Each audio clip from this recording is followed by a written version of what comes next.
scarily like her. I wonder what ghastly projects she's lined up for us this term. Well, one thing's for sure, said Mildred. There's going to be a lot of swimming. Oh, yes, of course. I'd forgotten about the swimming pool, said Maud.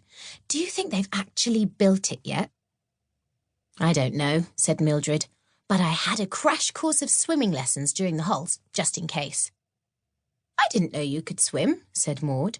You managed all right when we went on holiday to Grim Cove. Mildred smiled. I just pretended, she confessed. I hopped along on one foot and did swimming movements. I didn't want Ethel sneering. Over the years, Ethel had somehow become an implacable enemy of Mildred and never missed an opportunity to make her look small. Well, no one noticed, said Maud. And now they never will, said Mildred. I can do 10 lengths of our local pool, which is huge. The school pool will be a quarter of that size, so it should be fine. It's going to be brilliant, said Maud happily. Lovely, warm, clear water with sparkly blue tiles, and all thanks to Mildred Hubble and Star. Where is he, by the way? He's too big to go in the cat basket.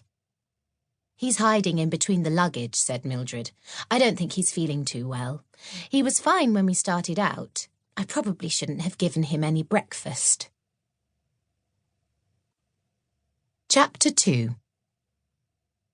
On the last day of summer term, there was a ceremony called Fourth Year Firsts, when prizes were awarded to pupils who had proved themselves best in certain subjects over the past 4 years. It was also the occasion when the witch chosen to be head girl for the coming year would be solemnly announced. This event was actually more important to the girls than the final year itself, when there would be no time for distractions, as everyone would be working madly to pass the witch's higher certificate. Have you got any hopes for fourth year firsts? Asked Maud, passing Mildred a chocolate biscuit as they coasted along smoothly, cloaks and hair streaming behind them in the wind. Not exactly, replied Mildred. What about you? Tell me yours and then I'll tell you mine.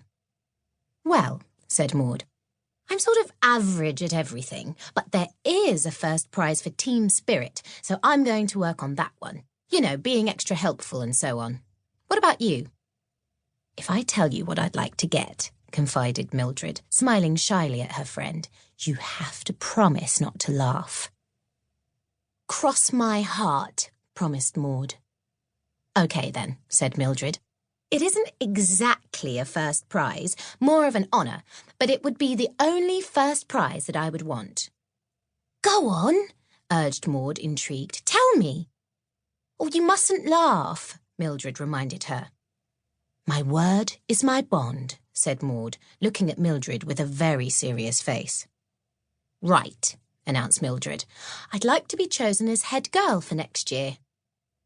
Maud really did try to keep her serious face on, but almost immediately she erupted into such peals of laughter that she nearly fell off her broom. You promised not to laugh, exclaimed Mildred indignantly. However, within seconds she was drawn into Maud's infectious and unstoppable fit of giggles, and soon the two of them were doubled over on their broomsticks, desperately trying to steer and keep their balance. It wasn't that funny, snorted Mildred. I have done quite a few good things for the school, in between disasters. Maud was now laughing so much that the tears streamed down her cheeks and blew away in the wind. Sorry, Mill, she howled. It's just so incredibly unlikely. Understatement of the year, Mildred laughed, beginning to wonder why she had ever mentioned it in the first place. And anyway, continued Maud, between fits of mirth, if there's a Hallow in the school, it always goes to them, and we've got Ethel Hallow. Unfortunately, commented Mildred. For some reason, this observation struck them both as so utterly hilarious that they could hardly see, what with their screwed-up faces and their tears of laughter and the buffeting wind, and they suddenly realised that the treetops were alarmingly close.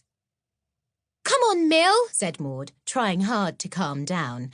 Let's land in that nice big field down there and take a 10-minute break before we have a crash landing. Good idea, Maudie, agreed Mildred, explosions of laughter still erupting every few seconds.